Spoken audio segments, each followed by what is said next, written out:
according to the United Nations High Commission for Refugees study, an unprecedented 65.5 million people around the world have been forced from their homes by conflict, violence, persecution, natural disasters. The numbers continue to grow astronomically month after month. They are so high that they rival only the early 1990s at the fall of the Berlin Wall. 28,000 refugees have resettled in the United States this year so far, and each year, the president sets the ceiling. And in 2017, the Trump administration, by executive order, has reduced the number of refugees. They are setting the ceiling only at 10,000 people. And in an immigration plan that Mr. Trump wants to install into the United States and get passed by Congress, he wants to remove most family sponsorships, most family reunification, and make it extraordinarily difficult for refugees to come resettle in the United States of America. This is why a newly released documentary called Ida's Secrets, directed by brothers Alan and Shaul Schwartz, caught our eye. The film follows Yitzhak as he searches for his brother, who he has been separated with for 70 years. The difficult life the boy's mother had as a displaced Polish teenager, the terribly difficult life decisions that she had to make in order to survive, in order to ensure the best life possible for herself and for her children. It shows how the separation of families affects us for generations, how it affects each family generation after generation. And not only does it affect this particular family, but it is a very good story about how the separation of families, even in modern times today, where people are immigrating from one continent to another, from one country to another, how it affects their families as well. It is a universal story. We have a trailer here from Ida's stories, from Ida's Secrets, that tells a little bit about the movie. And then I have with us the director of Ida's Secrets, Alan Schwartz. Let's look at the trailer first. You could trust her with anything. She was always very kind and very sweet. She never hurt anybody. I could feel that she was very secret. She didn't want to talk. Just a few words. I was on the war. I have a son in Israel. יש לי משפחה נהדרת, אישה מקסימה, 3 ילדים. Yitzhak's brother is alive and living in Canada. אני לא מאמין.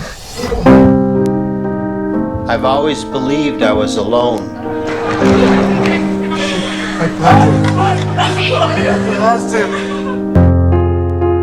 It will mean so much more to me if she looks at me and says, Shepsel, I missed you. I don't know if that's gonna happen. Mommy, that's my brother. We're two sons. So we are together. We are together. I want to ask you a question. Do you remember anything about what happened to me? No, I don't. Sorry.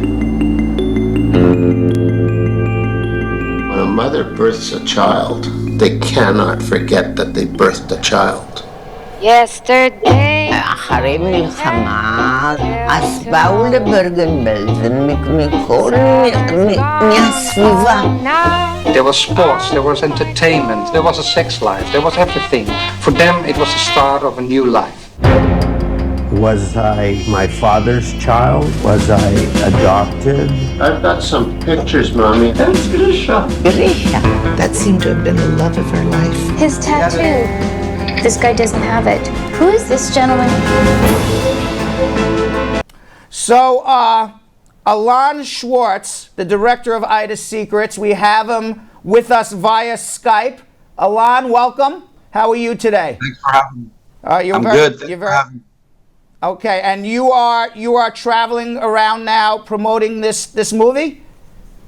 Yeah, the film opened last week at Lincoln Plaza, here at Lincoln Center in New York, and it's opening now this week on the 27th in LA, in the LA area, and in Southern Florida. Well, congratulations on getting it distributed and making it.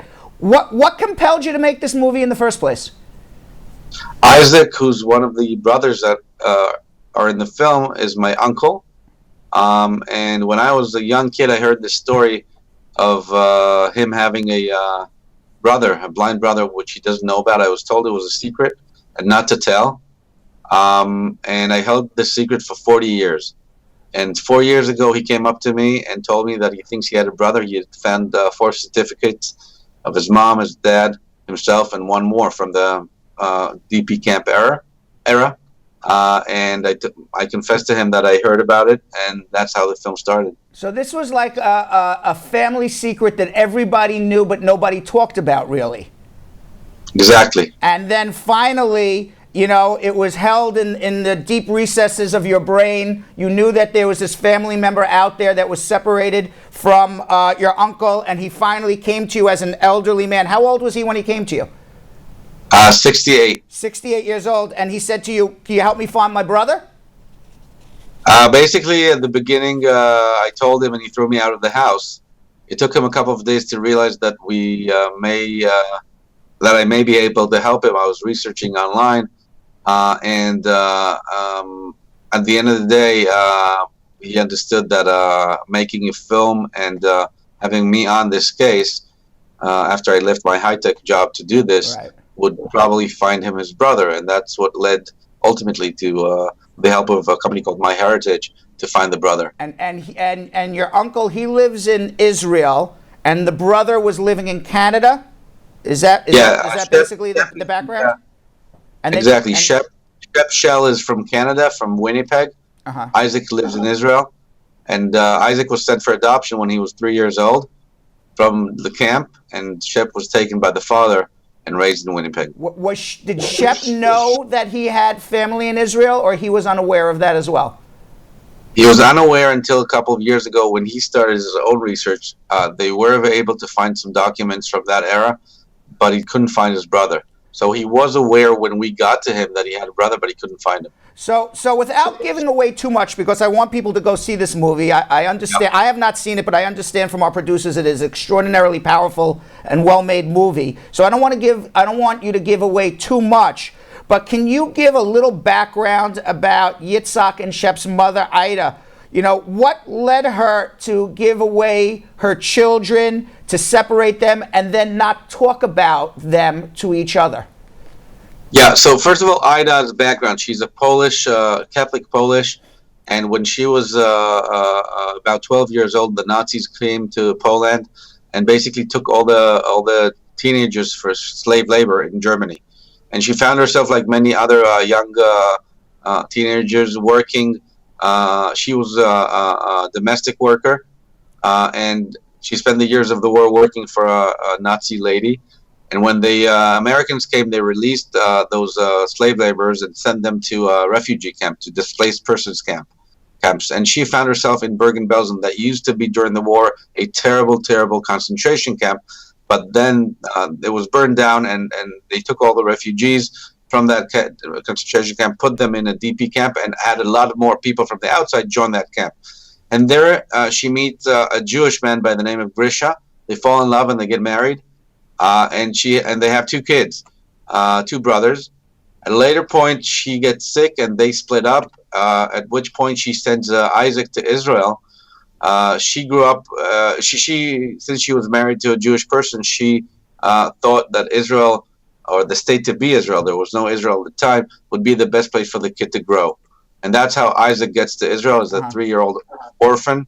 He wasn't really an orphan, but they sent him with orphans. Right. It was Palestine. And that's the background. It was Palestine at the time.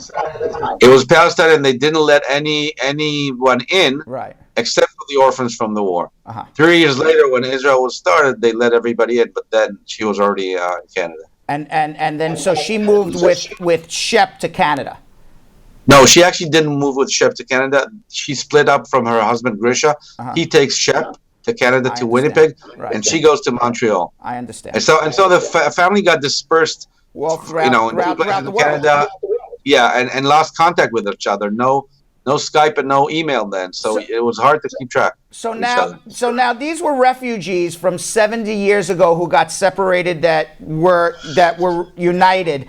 And now the world still has a refugee problem. The world still has problems with immigrants who are moving from country to country, and certain members of the family are allowed. Others have to wait 5, 10, 20 years maybe. In the United States, brothers and sisters have to wait over 20 years to be reunited, even if you do know them. So what revelations, in the plight of separations of families, in the plight of refugees, what revelations have you garnered that would resonate today with immigrants that you personally learned about while making this film? Well, first of all, as you can understand, and I think you mentioned that these things affect generations to come. People that are separated and are not let into the country the effects are there, over more than one generation. The second thing I learned while making this film is about this whole period after the war of the DP camps, which was not the classical thing that people know about the World War II era. For me as an Israeli, I knew about the horrors of the Holocaust, but in the film we really show the back to life and the explosion of life that happened in the DP camps. These people were refugees, and they come and they rebuilt their life and tried to be human again. And they danced, and they had cinema, and they had democratic elections inside the refugee camp. And that was for me a very interesting discovery that I had no idea about. And in that sense, there's a lot of films about the Holocaust, but this is not one of them. This is a film about the rebound to life, which is very different than what I've seen before. And did you realize how timely a story it would be? This is going back 70 years, revitalizing life after the horrors of the Holocaust, after the horrors of World War II. Did you realize how timely a story this is going to be, even for today? I was hoping it would be a contemporary story, and I think it is. We have two amazing characters. Shep, who was a blind man that was born blind, but was in Seoul, Korea in the Paralympics, had an amazing life, was a programmer for IBM. He managed to do all these things while being blind, and it's and the story happens now in front of the camera. They meet together, and they meet with their mother, and it happens now, and then it jumps back to a detective investigation of what happened then. But their meetings are now, and it all happens in front of the camera. Yeah, go ahead. I'm sorry. So it is a contemporary story. Okay. So this is timely. So this is a show that is mostly watched by immigrants, by people who are minorities here in the United States of America, people who have immigrated to America. What kind of universal message about immigration and refugees do you think this film delivers to the audience? I think it delivers a message that never give up. Things will work out at the end. It may take time, but if you're stubborn enough, you will make it, and you will have a good life. And you can see that in the film, that these people went through a lot, but each made their own life, built their own family, and finally they were reunited. And I think it's a message not to ever give up. And I think that's the message originally that America has, or had, and still has a little bit, although the current administration sometimes forgets that. Yeah. Well, I think that's a fantastic lesson to learn from this, because we could probably make a movie about every person who has watched the show or who has immigrated to America, and it would probably be just as compelling. And I think it's really good for people to know that there's a lot of people throughout the history, not just now, but throughout history, who has gone through this. And I think the universal message of never give up, there's always hope, is a wonderful thing. And hopefully a lot of people get to watch your movie and enjoy it, and also learn the history, and also learn that message as well. So thank you for coming on to our show. And, thank you for having me. Let me just say where you can watch it. Sure, it's open. It's in New York near Lincoln Center at the Lincoln Plaza Theater, and it's opening in South Florida and in LA. And if you go to idasecrets.net, www.idasecrets.net, you can find and click theaters. You can find all the theaters where you can see this at. Alon, wonderful story. I understand the movie is wonderful too. I hope I'm going to be able to get a chance to see it over the next few weeks. Thank you for coming on our show.